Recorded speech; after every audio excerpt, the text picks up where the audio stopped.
ಸದ್ಯ ರಾಜಕಾರಣದಲ್ಲಿ ಬಿರುಗಾಳಿ ಎಬ್ಬಿಸಿರುವುದು ಮಾಜಿ ಸಚಿವ ಭೈರತಿ ಬಸವರಾಜ್ ಬಂಧನ. ಸಿಐಡಿ ಅಧಿಕಾರಿಗಳ ಸುದೀರ್ಘ ವಿಚಾರಣೆಯ ಬಳಿಕ ಅಧಿಕೃತವಾಗಿ ಅರೆಸ್ಟ್ ಆಗಿರೋ ಭೈರತಿಗೆ ಈಗ ಹಾರ್ಟ್ ಟೆನ್ಷನ್ ಕೂಡ ಶುರುವಾಗಿದೆ. ಇದ್ದಕ್ಕಿದ್ದಂತೆ ಭೈರತಿಗೆ ಏನಾಯ್ತು ಅಂತೀರಾ? ನೀವೇ ನೋಡಿ. ಭೈರತಿ ಬಸವರಾಜ್ಗೆ ಮತ್ತೆ ವೈದ್ಯಕೀಯ ಪರೀಕ್ಷೆ. ಭೈರತಿಗೆ ಪೊಲೀಸ್ ಕಸ್ಟಡಿಯೋ ಇಲ್ಲ ಜೈಲು? ಭೈರತಿ ಬಸವರಾಜ್ ಬಂಧನ ಇದೀಗ ಅಧಿಕೃತವಾಗಿದೆ. ಸಿಐಡಿ ಕಚೇರಿಗೆ ವಕೀಲರು ಮತ್ತು ಸಂಬಂಧಿಕರು ದೌಡಾಯಿಸಿ ಆರೋಗ್ಯ ವಿಚಾರಿಸಿದ್ದಾರೆ.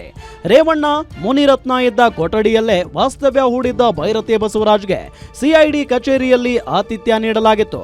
ರೌಡಿ ಶೀಟರ್ ಬಿಕ್ಲು ಶಿವ ಕೊಲೆ ಪ್ರಕರಣಕ್ಕೆ ಸಂಬಂಧಿಸಿದಂತೆ ಸಿಐಡಿ ಡಿವೈಎಸ್ಪಿ ಗೌತಮ್ ನೇತೃತ್ವದ ತಂಡ ಭೈರತಿ ಬಸವರಾಜ್ರನ್ನ ಸತತ 5 ಗಂಟೆಗಳ ಕಾಲ ವಿಚಾರಣೆ ನಡೆಸಿದೆ.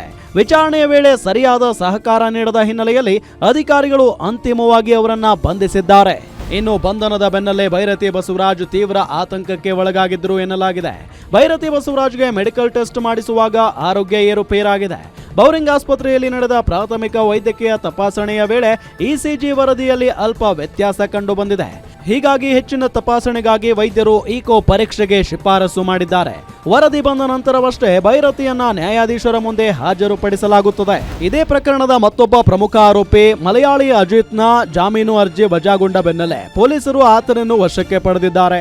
ಈಗಾಗಲೇ ಅಜಿತ್ನ ಮೆಡಿಕಲ್ ಟೆಸ್ಟ್ ಮುಗಿದಿದ್ದು ಸಿಐಡಿ ಅಧಿಕಾರಿಗಳು ಹೆಚ್ಚಿನ ವಿಚಾರಣೆಗಾಗಿ ಸಜ್ಜಾಗಿದ್ದಾರೆ. 42ನೇ ಎಸಿಎಂಎಂ ಕೋರ್ಟ್ನಲ್ಲಿ ಈಗಾಗಲೇ ವಿಚಾರಣೆ ನಡೆದಿದ್ದು ನ್ಯಾಯಾಲಯದ ಸೂಚನೆಯಂತೆ ಇಂದೇ ಜಯದೇವ ಆಸ್ಪತ್ರೆಯಲ್ಲಿ ಎಕೋ ಟೆಸ್ಟ್ ಮುಗಿಯಲಿದೆ. ವರದಿ ಬಂದ ನಂತರ ನಾಳೆ ಬೆಳಗ್ಗೆ ಭೈರತಿ ಬಸವರಾಜ್ನನ್ನ ನ್ಯಾಯಾಧೀಶರ ನಿವಾಸಕ್ಕೆ ಹಾಜರುಪಡಿಸಲು ಸಿಐಡಿ ಸಿದ್ಧತೆ ಮಾಡಿಕೊಂಡಿದೆ.